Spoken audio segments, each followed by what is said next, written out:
Welcome back to my channel. My name is Katie. I am currently writing my first novel and I read a lot of books and therefore talk about a lot of books, which is why today we are doing my February reading wrap up. I read 9 books and I listened to 1 audiobook, so we have a lot to talk about. If you're into that, just, go ahead and subscribe before we get started and let's just jump into it. First of all, I cannot believe that February is over. Like, March is the start of spring in my mind. Thus, the lightness, the breeziness that I'm feeling today.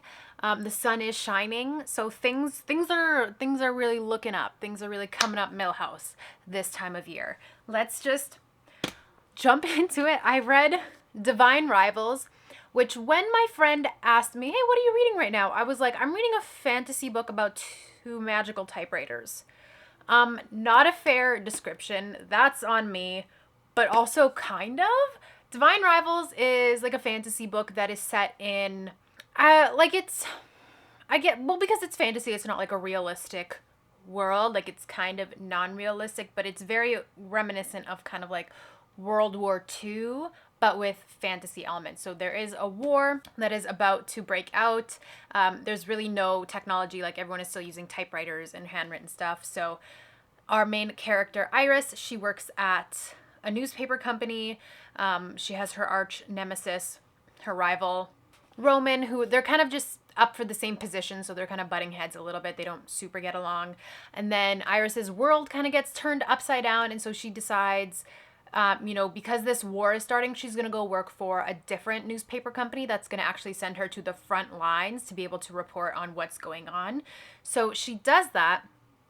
And her brother had enlisted in the war before this. He'd been on the front lines. And so she decides to just type letters to him on her typewriter, just for the sake of it. Like, it's cathartic. It's nice. She slips them underneath the wardrobe door just because. And by chance, her typewriter is connected to another magical typewriter. And it happens to be Roman on the other end of that, who is receiving those letters and writes back. So they kind of develop this relationship while this war is going on. And this is like a war of gods too. Like, there's the sky goddess and then like the underground god who are kind of at war with each other. So it's the whole fantasy element. So there's this. I thought it is YA. So I thought it was really well done. It's not too intense. I feel like, again, I talk about this so much, but as I'm getting closer to 30, like, a lot of YA doesn't really hit anymore because I'm just not in that stage of life anymore, and that's fine. But this one I thought was so good. Like, their relationship was so fully fleshed out and just, it was so cute and it was so wholesome and it just made me really happy. 5 stars. 5 stars easy. I'm not hard to please. But my rating system is like, my 5 stars, like, your book doesn't have to be perfect. I just had to have had a good time the entire time. That's how I rate books. I then read the sequel, Ruthless, Vows, which was equally 5 stars. Based on vibes alone, like, I did feel like this one dragged a little bit. Like, we could have sped it up a little bit, but still not enough for me to dock it a star or even half a star. I gave it still 5 stars. The more series I read, the more I'm just like, oh, the power of a duology. Like, don't give me another 10 book series. A duology, wrap it up with a nice little bow. It's so good. Oh, I also need to show you that the covers are so cute. Oop, they're the typewriters. This one says Dear Iris, and this one obviously says Dear Roman. So cute. I love them a lot. Really good stories. Then I read Out on a Limb. And oh boy. I talked about this briefly in my romance book recommendations, how like pregnancy in books usually ruins a book for me. However, this book is pretty much like the whole premise is about a pregnancy, so I did know what I was getting into. Win and Beau have a one-night stand and become pregnant and then figure out like how they're going to raise this child as friends, and obviously it's a love story, so there's more to it than that. They both also have limb differences. Like, Win has a not fully formed right hand or left hand. I can't remember. It's one of her hands. And then Beau is missing part of his leg. So they're able to connect and bond, and it's so cute. And this is, I don't know, like I really didn't expect to love it as much as I did, but I was like, this is the cutest book I've ever read, honestly. It's high up there. It's so good. I just ate it up. I would highly, highly recommend. You'll notice a trend that I read a lot of romance books this month. Sorry, not sorry. It was February, and also I just needed light content this month. I then read Happy Place by Emily Henry, which is my own. Ooh, no, this is my third Emery. Okay. Blah, blah. By the end of this list, you will see that I've read every single Emily Henry book. Before I read this, I'd only read Book Lovers and Funny Story, and I wasn't obsessed with either of them. I am obsessed with this. Oh my gosh. Oh my gosh. First of all, gorgeous, gorgeous. This is about 6 friends who kind of met in college, and they do this yearly summer trip to a cabin or a cottage, a summer house that one of the friends owns. And our main couple, Harriet and Wynne, not to be confused with Wynne from the other book. Wynne is the male in this book, and Wynne was the female in the other book. Anyway, I read 2 romance books with Wynnes back to back. It was confusing. Harriet and Wynne have been together for like 8 years, but they broke up previously before this trip, and they didn't tell any of their friends. Rude. But they get on this trip, and they have to pretend that they're still together. It brought up a lot of emotions in me as somebody who has been in a very long-term relationship. And I was like, y'all, just get it together, figure it out, fall back in love. And honestly, this book kind of played with my emotions for a good chunk of it. I was not sure where it was going to go. I was like, what is going to happen? Truly, what is going to happen? And you know what? The payoff was so good. 5 stars. Again, and this one was also 5 stars. I am a bit of a 5-star slut. I'm just gonna say, I'm sorry. If I liked a book, it doesn't have to be perfect. It's still gonna get that 5 stars for me. Then I read Emily Wilde's Compendium of Lost Tales. This is the 3rd and final book in the Emily Wilde series. I actually don't know if there's gonna be more, but this is the 3rd one. Emily and Wendell are just my everything, and I have said this every time I talk about an Emily Wilde book. If I could ever picture myself as a fictional character, it would be Emily Wilde. I think this stems from like my passion and my just enthusiasm for like the Brothers Grimm fairy tales growing up, because this is more of like a dark fantasy, fairies type of content. This book, slight spoilers, I'll give you a second if you haven't read the other 2 books. In this one, Emily and Wendell have finally found his kingdom, and they go into fairy, and she's living in fairy, and it's just like, it's like Emily has been in fairy before, but this is like a whole different thing now. She's like living there. It's so good. Emily is our hero as always. I just love this series so much. Then I listened to the graphic audio of Fourth Wing. I am trying to get into audiobooks. It's something I struggle with because when I read, that's sit down and read time. I have my book and I'm not distracted because my activity is reading. But with an audiobook, I can't just sit and stare at the wall. It's like, even if I'm doing dishes or cleaning my house or doing another task, I get so distracted so easily. So I'm trying to find things I've been coloring.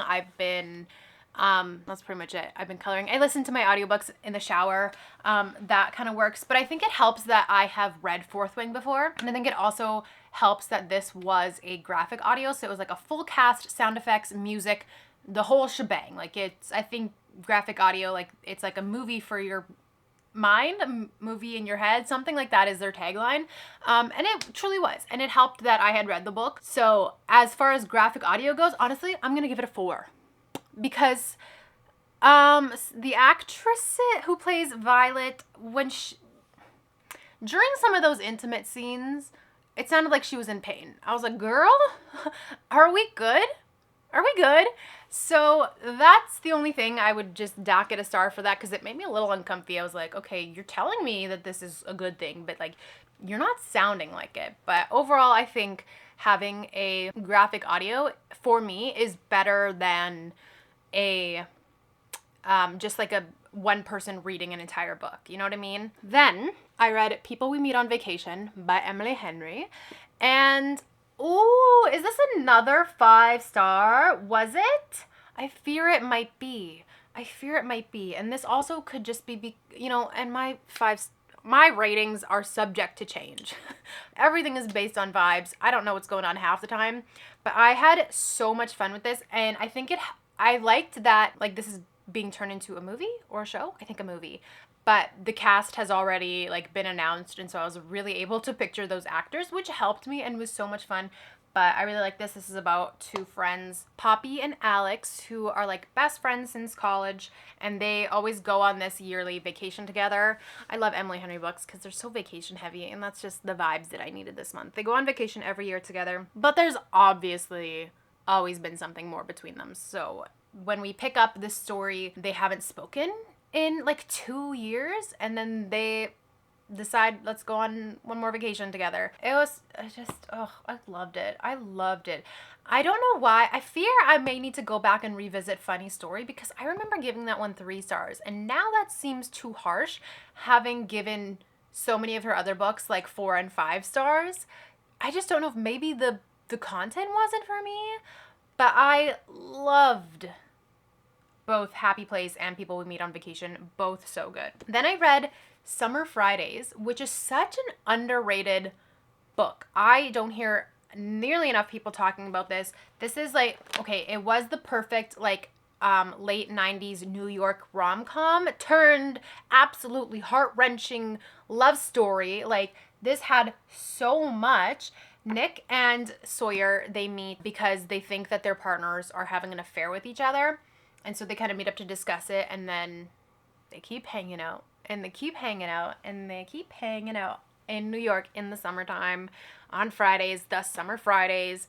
It was so cute and good. Like, it was such a page turner. I couldn't wait to see what was going to happen. And again, this one played with me. I was like, are we going there? No. Are we going there? What's happening? And that's so good, because I do love predictability in books. There's something really comforting about this. But this one, I was honestly not sure. I was like, one way or another, this is going to emotionally wreck me. And it did.